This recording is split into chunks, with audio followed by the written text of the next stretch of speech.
Emma felt the danger before she even saw his face. The train rattled through the Kansas plains, sun burning through the windows, and a heavy boot suddenly hooked the leg of her seat as if to claim it. She looked up and saw him, Frank Daylely, a man with a grin that felt like a hand on her throat. He leaned closer as the train rocked.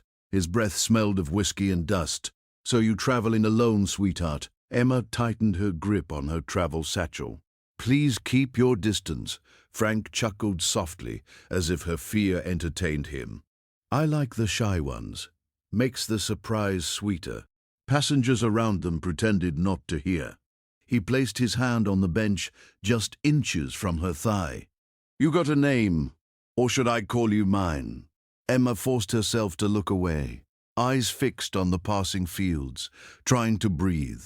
She had come here for a marriage contract, a fresh start, a chance to belong. Not this. Frank leaned even closer. "You know what men around here like," she whispered. "Please stop." Frank laughed again. "I asked you a question, darling. You going to answer?" Emma stood up fast, trying to slip past him. Frank rose too, blocking her path with a confident shift of his body. His hand brushed her waist, and she gasped and stumbled backward. The train screeched as it slowed into Dodge City. A broad-shouldered rancher, in a worn cavalry coat, stepped onto the platform, scanning faces with the wary look of a man who had seen too much war and too many bad seasons. Cole Turner. His hands bore the scars of Gettysburg and bad winters alike. Emma had never seen him, yet somehow knew it was him. Frank followed her off the train and noticed where she was looking. His smile twisted. "Well, now you must be the little bride," he ordered. He had heard the conductor joking, with another hand about a farmer out of Dodge City, about a man named Cole Turner, who had ridden east for a bride. Frank had landed just a few miles outside that town, and in a place this small news did not stay on the tracks for long. Emma froze. Frank stepped behind her and murmured close to her ear, "That rancher is old, weak. A man like that can't protect a woman like you." Emma pulled away from him and hurried toward Cole. Her legs felt heavy, but she pushed forward anyway. Cole met her with unsure eyes. "Are you Emma Whitfield?" She nodded. Before she could speak another word, Frank tipped his hat and called out, "Take good care of her, Cole. She's a pretty one." Then he walked off the platform, still smiling like he already owned the ending. Later, at the ranch, Emma slipped on loose hay. Cole caught her, quickly, gripping too hard in his rush to steady her. Both fell onto the soft pile. Her dress tore at the thigh, cloth ripping loud in the quiet barn. "Don't.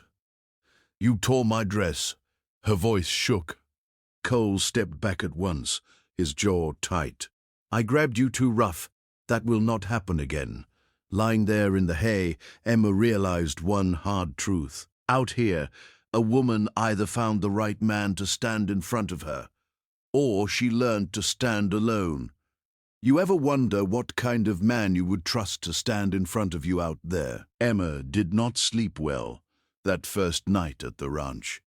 Every sound felt louder in the dark. The hoot of an owl, the creak of an old board. Even the whisper of the wind seemed too close. She kept seeing Frank on that train, leaning in with that awful grin, like he already owned her fate. Then she saw Cole in the barn, wide-eyed and ashamed as he backed away from her torn dress. Two men, two very different kinds of fear. The morning sun warmed the yard, but Emma still felt the chill from the night before. Cole waited on the porch with 2 tin cups of coffee. He did not look at her right away. He just held the second cup out like a peace offering. His voice was low and soft. "Emma, I am sorry about yesterday, but I should have been more careful." She nodded once. "I know you did not mean to scare me." Cole looked relieved, but not fully. Men like him carried guilt the way other folks carried dust on their boots. Once it settled, it never fully left. He showed her around the ranch, step by step, speaking gently, pausing often like he did not want to overwhelm her. The open fields stretched forever, golden in the morning light. The cattle grazed near the fence. It was peaceful in a way Emma had never known. Still, she felt a strange tension in the air, as if something unwanted lingered close. That feeling proved right. Frank rode up just before noon, smiling like he had been invited. His ranch sat over the far ridge, close enough that he could see coal smoke on a clear day. He had run cattle along this valley for years, and he liked to think every fence post around here owed him something. He tipped his hat at Emma with the same hungry eyes she had seen on the train. "Morning, sweetheart. Hope the ranch is treating you kindly." Emma stepped back without thinking. Cole noticed. His jaw tightened.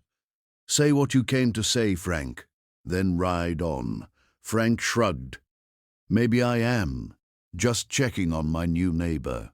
Maybe I am checking on your future bride. A man never knows what might happen out here." Emma felt her stomach knot. Cole stepped between them with a quiet firmness. "She is under my roof. That means she is safe. You can head home now." Safe is a funny word. Cole, folks think they are safe right up until they are not. He winked at Emma, climbed back on his horse, and rode off slow enough to keep her heart beating too fast.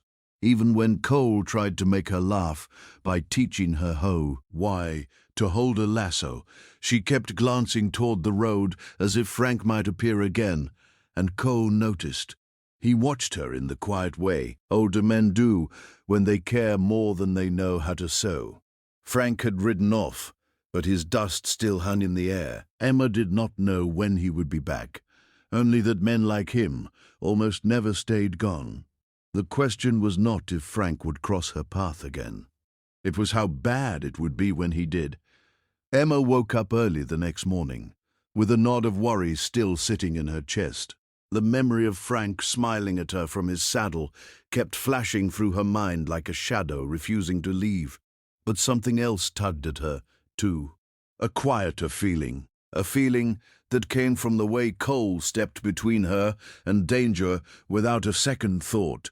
She found him already outside fixing a loose fence post. His shoulders looked tired, but his eyes softened when he saw her.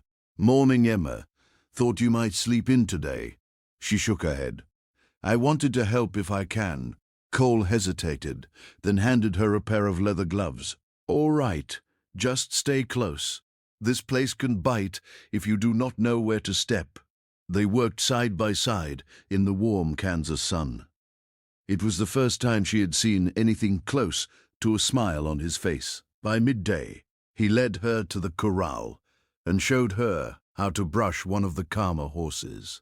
He showed her how to check for ticks along the neck and stones caught in the hooves, little things that could lame a horse and cost a man his livelihood.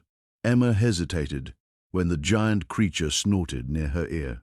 Cole stepped behind her, his voice steady and calm. "He is gentle. Just let him know you are not scared." Emma whispered, "I'm trying." Cole nodded. "I see that." For the first time since she stepped off that train, she felt safe out on the plains. Feeling safe and being safe were two very different things. Not because was gone, but because someone finally stood on her side. Someone who meant what he said. Later that afternoon, while Cole repaired a broken gate, Emma sat on a stool nearby, sewing the tear in her dress. She glanced up and watched him work. His hands were rough. His movements were sure. He looked up once and caught her staring. She blushed, and he turned away fast, almost dropping his hammer. As the sun began to set, Emma noticed hoofprints along the road, fresh ones circling a little too close to the house. Later, when Cole walked past them, he paused and squatted down. Shod horse front shoes, shipped on the left. "That is Frank's bay gelling. Emma, tomorrow I want to teach you how to fire the rifle. Folks should know how to protect themselves out here. Last time I trusted a quiet night. 3 men rode through this valley and did not leave it the same. I learned then that a promise is good, but a loaded rifle within reach is better. She nodded, but her mind was still on those hoofprints. She could not shake one hard thought. If Frank kept circling the ranch like that, what would happen the day Cole was not there to meet him? If you are still with me, grab a cup of coffee or cold beer and tell me what time it is where you're listening from. And if you enjoy stories like this, feel free to subscribe so you never miss the next chapter. That evening, the sky over Dodge City burned orange, and Emma tried to shake off the uneasy weight inside her chest out. She kept glancing toward the road, half expecting to see those same hoofprints appear again in the fresh dust. Cole noticed her worry, but he did not press her. He only said one quiet thing. "Emma, I will not let anything happen to you." She believed him, but fear has a way of settling in places a promise cannot reach. Later that night, Cole saddled his horse. He had to ride into town to meet a man about the old debt. It still hung over the ranch. Emma watched him tie the last strap, her fingers gripping her apron. "How long will you be gone?" He gave her a small smile. "A few hours, maybe less. Lock the doors and keep the lamp lit." Then he rode off into the darkness, leaving Emma alone with the quiet hum of the summer wind. Nights like this had a way of showing whether a promise was worth anything at all. Emma tried sewing to calm her nerves, but every distant sound made her jump. A shifting board, a horse snorting somewhere outside, the kind of sounds that might be nothing or might be something terrible. Then came the knock, a slow, dragging knock on her door. Emma froze, her breath caught in her throat. No one visited Cole this late, no one except the one man she prayed would stay far away. "Emma, you awake in there?" It was Frank, his voice slurred with liquor, but still sharp enough to make her skin crawl. "Open up, sweetheart. I just came to check on you. A lady gets lonely out here at night." Emma backed away from the door, heart pounding hard enough to hurt. "Go home, Frank. You are not welcome here." He laughed, a low, cold sound that told her he had no intention of leaving. "Come on now. You think that old rancher can keep you safe forever? Let me in, Emma. I promise you will not regret it." Suddenly, the doorknob rattled. Frank shoved the door open and staggered inside. His eyes were wild. Emma grabbed the rifle Cole kept by the door. Her hand shook so hard she could barely aim. "Do not come any closer, Frank." He kept walking. "You will not shoot me. You are too soft for that." But just as he reached for her wrist, the front door slammed. Cole stood there, breathless from the ride, his eyes darker than Emma had ever seen. Step away from her. And that raised a question no decent man could ignore. When a man like Cole finds another man cornering the woman he loves, how far will he go to? Stop him. Cole did not wait for Frank to move. He stormed across the room, grabbed the man by the collar, and slammed him against the wall with a force that made the whole house shake. Frank swung once in a wild arc, but Cole had seen meaner punches in muddy trenches back in the war. He slipped the blow, drove his fist into Frank's gut, and took the fight right out of him. Frank's smirk vanished instantly. Cole's voice came out low and deadly. "If you ever come near her again, I will bury you myself." Frank's face twisted, half fear, half drunk in anger. But Cole did not let him breathe long enough to argue. He dragged him out of the house, shoved him into the dirt, and pointed straight at the dark road. "Get out of here, and do not ever look back. You show your face here again, and I will let the sheriff hear every story I know about you and other folks' cattle." Frank scrambled to his horse and rode off into the night, leaving nothing behind but the sour scent of whiskey and dust. The next morning, Cole rode into Dodge City and had quiet words with the sheriff. Word spread fast in a small town, and before the week was out, Frank knew he was being watched. After that, he kept a wide stretch of prairie between himself and the Turner Ranch. When the yard grew silent again, Cole stepped back into the house. He looked at Emma with an expression she had not seen before. Not fear, not shame, just worry, he whispered. "I'm sorry, Emma. I should have been here sooner. Emma set the rifle down and shook her head slowly. You came when it mattered. Over the next few days, Emma noticed something shift inside her. She had seen two kinds of men in this world. Men who took what they wanted, and men who protected what they loved. Cole was a second kind. Even if he never said the word love out loud, he showed it in the way he fixed the windows, checked the locks, and always made sure shine. E walked beside him, not behind. Weeks later, Cole asked her to meet him behind the barn. The evening sun lit the field like gold. He held out the dress she had been sewing, the same one that tore on that first day. I ain't much with a needle, but I fixed what I broke, he said softly. It was not perfect. The stitches were uneven, but Emma touched the fabric and felt her eyes warm. A man who worked this hard to fix what he had torn was a man she could trust to keep working, even when life pulled at the seams.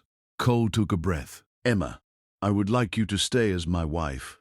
Not because of a letter, not because of a letter, not because of a contract, but because I cannot imagine this place without you. Emma nodded before he even finished. I chose this ranch the day you chose to protect me. Later that evening, he set a small pistol on the nightstand beside her side of the bed. Keep this close, he said. My word matters, but cold iron still speaks loudest out here. Life on the plains settled into something steady after that. That fall, he drove a small herd to market and finally cleared the old note that had hung over the place for years. On quieter days, they hunted jackrabbits along the creek and mended fences before the cold winds came. And their story carried a small lesson too. Sometimes the right person does not arrive in a perfect moment. Sometimes they arrive in the middle of fear and still become the safest thing you know. And sometimes a man proves who he is not by how loud he talks, but by how steady he stands when someone tries to cross his line. Tell me this. If a man like Frank ever walked into your home and talked to your wife or daughter that way, what would you do, fellas? If you have a story from your own life that fits a moment like this, drop it in the comments. If this story hit close to home, tap like so other folks can hear it too. And if you want more Old West stories about men, women, and the lines they choose to stand on, feel free to subscribe. Now grab your coffee or your favorite drink and tell me, where are you listening from? Right.